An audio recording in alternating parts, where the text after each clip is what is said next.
dudes? This is Rob from Omnic Lab, and I am here to do a quick video for our patron MNans.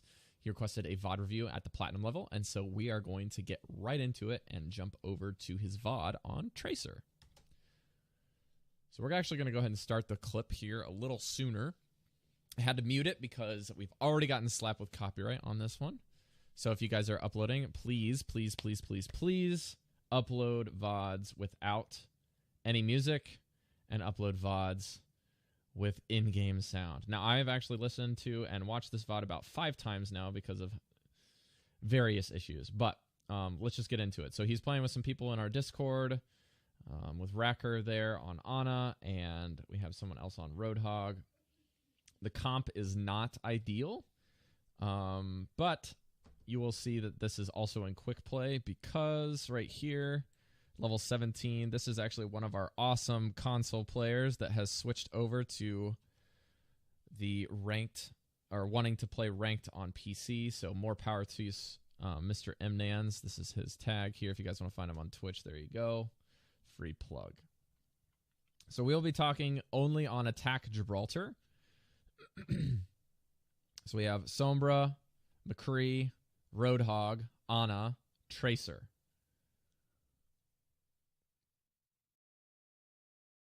Okay, so looking closely here, just trying to find a good angle. Not really quite sure what he wants to do. Getting very distracted with little things as he views his ally there getting picked off. Something you're going to want to notice right here for the whole clip is I'm going to have you guys just look at this box.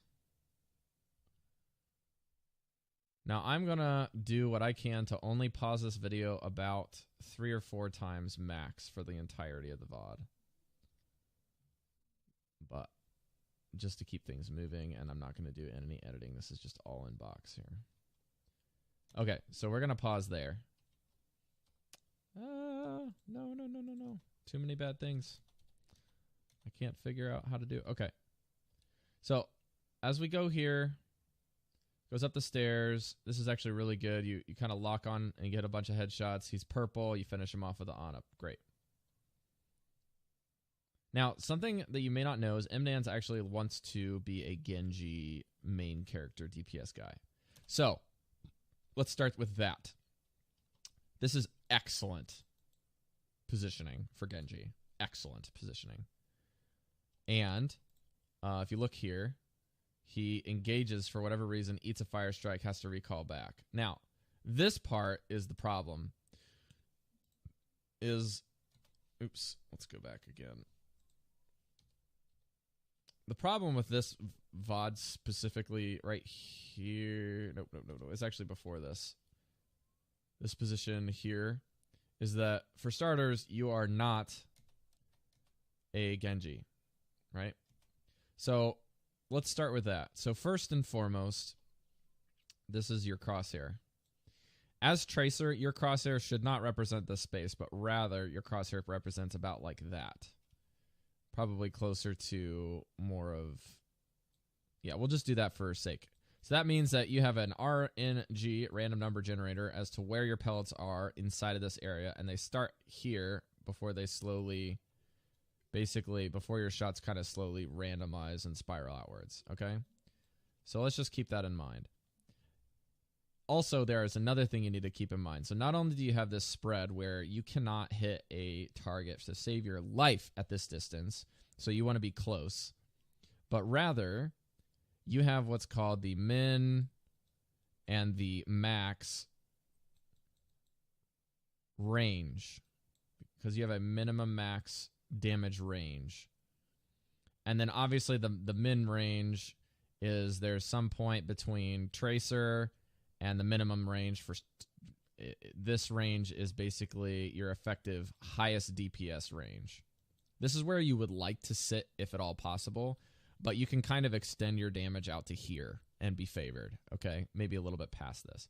But basically anything in this range from the exiting of your pistols to the max distance range of your medium range pistols is kind of where you want to sit. Now, you can argue any more semantics, but just for sake of the argument, that's where you want to go. So that means anything past this is basically just infinity and limited by what can be in the random number generator, okay, of this open shotgun-esque size. So why bring all this up? Well, because if you are shooting out of your effective range. So let's just say, for sake of argument, let's back this up. The sake of effective range is about here and in. Okay, so let's say somewhere in the middle to the back of your effective range is basically a very small meterage distance. This is right about where, like, that Reinhardt shield is coming out, is right here. This is probably where the max distance range actually begins for tracers. You have a very, very short range on your hero. And you have to treat Tracer like you treat Reaper and like you treat Sombra, and frankly, how you treat Winston and Symmetra, which is like a 5/7/15 meter range.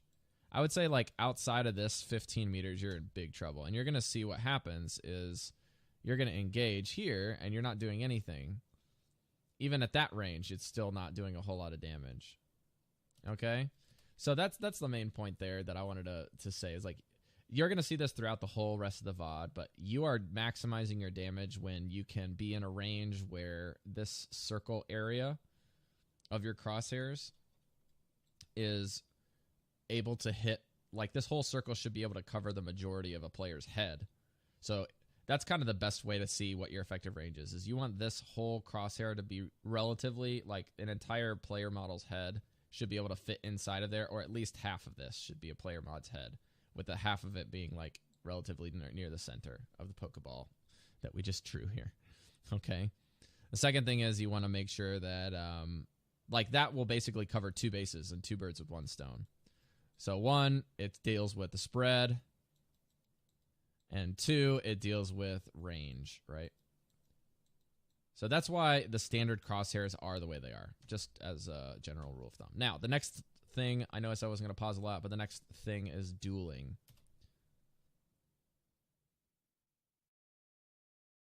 Cool. So there's going to be two main dueling points in your whole VOD. It just so happened that right there was one of the better reasons. So here's the first thing. Your positioning for this duel is excellent. Okay, so you see him. Crosshair snap right to the head. Did you see how many headshots that was? That was great. And look at that. You blinked out of his line of sight. You got into cover. So these are two excellent, excellent things that you're doing here. And I would actually venture to say, like, your original position is here with the pistols, right? Bang, bang, pew, pew, boo, boo, boo. This is stupid. All right, so you actually have gone from a straight-on angle to here. So you blinked beyond a 90-degree angle. So he has to flip more than 90 degrees to actually deal with you. So that's awesome. The problem with this whole duel is actually nothing to do with positioning and nothing to do with aim, but rather this right here. You did not empty your clip. And so watch what happens.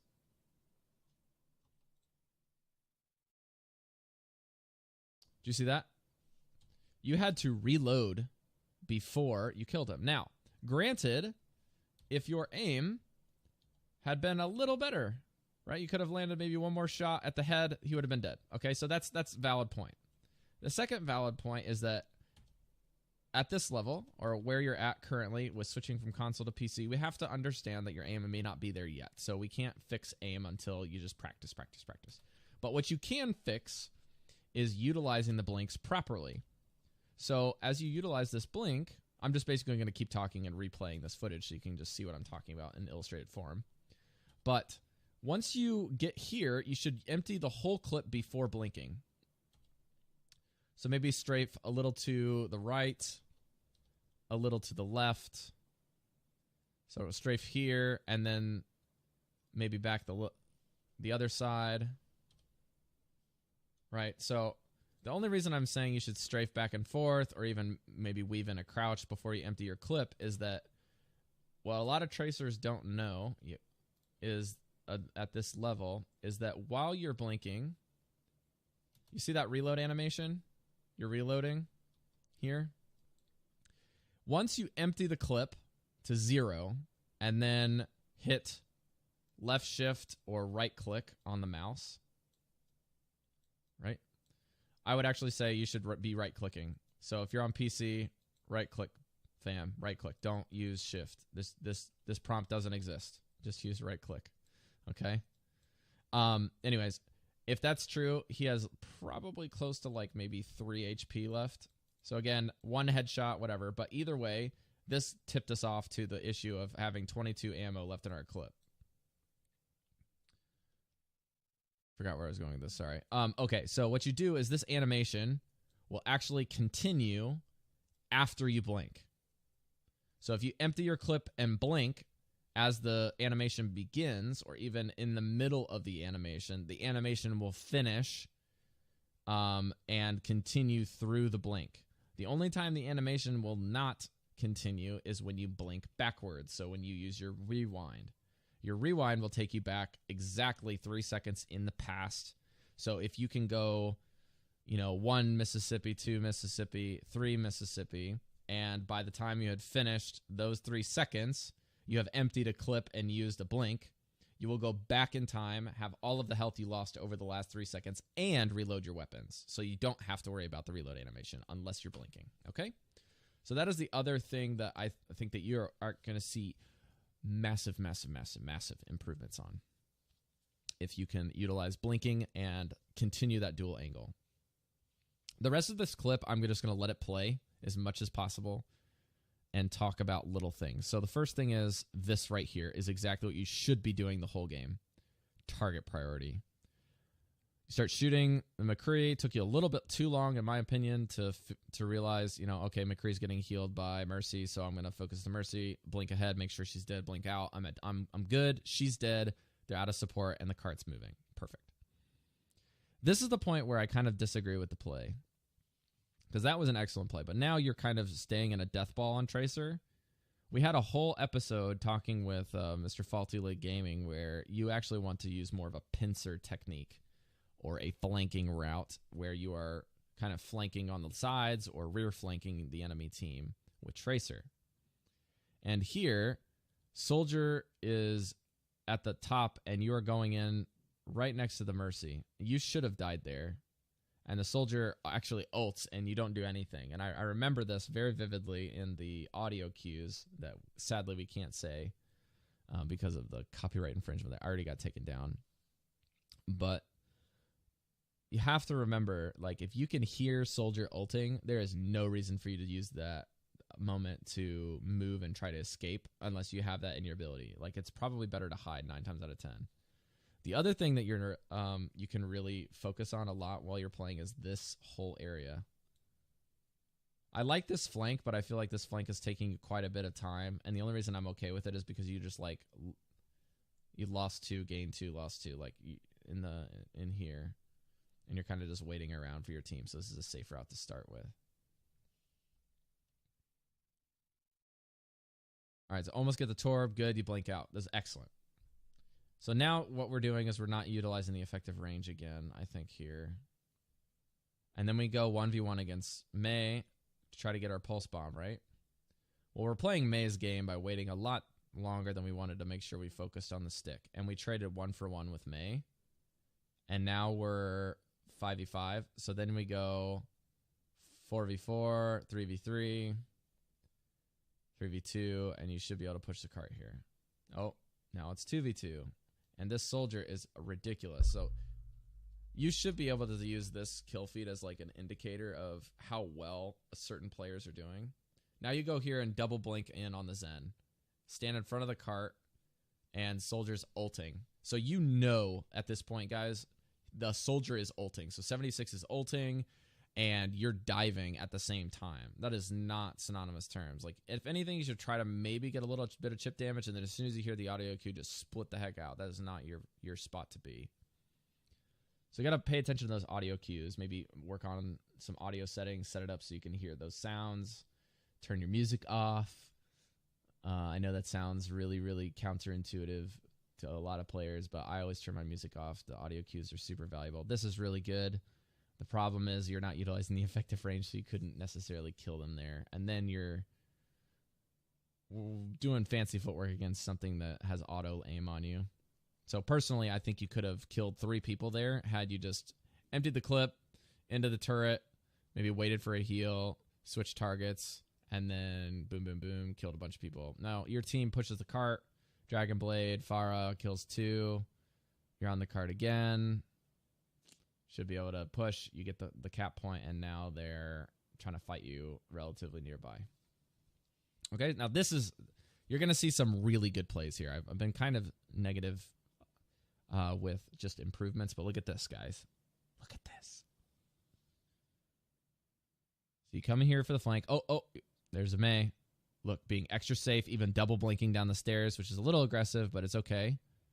Take a shot, rewind, pop in her face. Good. Now, what you're doing here is you're actually... The only thing I can fault you for is not saying this on comms, but you do know that the Ana's next to you. She gets a sleep dart. You keep pulling her out. You are baiting the snot out of this Mei. So the problem with this, for me, is that you guys are doing really well baiting her, and you just lost Roadhog in the top right here. So you traded 1 for 1 because you split the team for 1 kill. Also, Soldier's ulting here, by the way. He just killed 2, and you're still staying.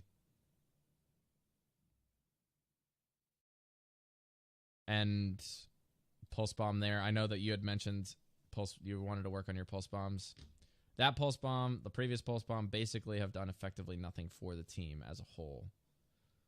So you need to practice prioritizing the pulse bombs on proper targets, not Mei, who can just wall it off like that, or use her ice block to get out of it, or Reinhardt in the front. Even Reinhardt in the back a lot of times is not that great with how bursty Ana is. Now, you're basically trying to do the whole technique. So you're going 1v1 with Mei, so your team's fighting 5v5 as you guys are doing the dance back here. Frankly, once she burns that wall, I would piece the heck out. You should be way out there going straight for the flank because she's just waiting on you. I mean, you saw her. She was parked right up there in the corner doing nothing. Now she pops out here, gets super punished. You burned all of her cooldowns. McCree gets double Deadeye, and you kill this. So you actually kill 3 people and the turret, lose 1, kill 2 more, and guess who's left? Guess. Mercy, which means she's already dead, and she's flying and killing. Yep. So she's going to get the res, and that is the game-winning play. Mercy res, Zenyatta ult. You kill the Mercy as soon as she comes out, but then you lose 1. Then you get the turret, you get the soldier. Great kill, by the way. Genji kills the turret again. Then you lose Farah. And for whatever reason, your team is super split. So you lose 2, and I don't know where your Roadhog is. Again, pulse bomb the wrong target. Nobody's there with you. You could have just waited. But I'm not saying that you're throwing the game, and I'm not saying your team's throwing the game. What I'm saying is that once you kill the team, and Mercy was either the first to die, or she was hiding the whole time. Either way, once the team has gotten the majority of kills, as Tracer, you're either staying on point to finish it, or you're running to that spawn room, and you're going to camp it. Whether that means as you're going with Roadhog so he can body block, whatever. But Mercy should be the target you know they've had the whole game, and if she just reses, you just lose, right? No reason to recall with the health pack right there, by the way. Okay, I like this play where your whole team's kind of in here. But for whatever reason, you guys are 2v2 now. I don't know what happened to the other 2 guys, but they bailed on you. And you're really close to killing this Ryan here. You lose the Hog. You got the Ryan. You got the Blank. Genji's back. Got your recall. Nice. Okay, so that was a pretty good fight. I really don't think that you should have been in there, but Genji burned Dragon Blade, and you burned something else there too. But, yeah, you guys got a bunch of stuff here. You're grabbing the health pack, and you're going to go back in and engage. You only have 1 on the cart. And you're doing your flanking route, seeing if you can get it to work for a 3rd time's a charm. So this is example A, exhibit A of the whole target priority. You're kind of just dancing around in front of the Reinhardt shield, giving them an easy sight line with the Zen and whoever else is able to shoot you. I think you probably could have blinked across the screen into that other side and then try to flank them from behind. Because that Reinhardt shield is just something that is not your job to pepper as Tracer. It's your job as Genji, as McCree, as Soldier, but as a flanker, even Genji doesn't really do it as much. And again, you don't have the effective range to really mess with Soldier in that environment there. This pulse bomb is spectacular, by the way. It's just a little too late.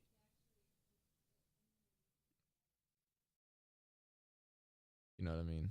So anyways, finally got a really good pulse bomb, but no follow-up from the team because you'd lost a bunch initially, and then you just get picked. And I'm not even going to mention the pick because, look, you're just rushing the payload trying to get on it, so that's okay. I think what you got to do is maybe just work on the player awareness, like where is he there, and try to stall it out. But you actually lose the game here because of boom, boom, boom, a bunch of cooldowns. So you guys had this game in the bag, by the way. It was that Mercy that flipped the game, and then you guys just couldn't win it back. Alrighty, so that is it for my little VOD review here with MNans. Thank you guys for tuning in for my first officially recorded and posted VOD review. Sorry if it's not going to be as polished or as edited as Andres's, because I wanted to get this right out to you, MNans, with all of the headaches that I've had corresponding with him. Hopefully some of you guys out there worked on some other things you can see with the effective range, with crosshair placement, how to duel a little bit better on Tracer, and then just working on those pulse bombs. So I think you're set, man. You've got a lot of pretty good positioning on Genji even. So just remember, you're not Genji when you're playing Tracer. Okay? So great stuff here, especially on the quick play without a solid comp. But I think you can do really, really well. And if you have more questions, you can send more of your VOD reviews into Omnic Lab. If you guys want to do VOD reviews, you have to be a platinum patron on our Patreon. It's over at patreon.com/OmnicLab. I'll see you guys next time. Adios.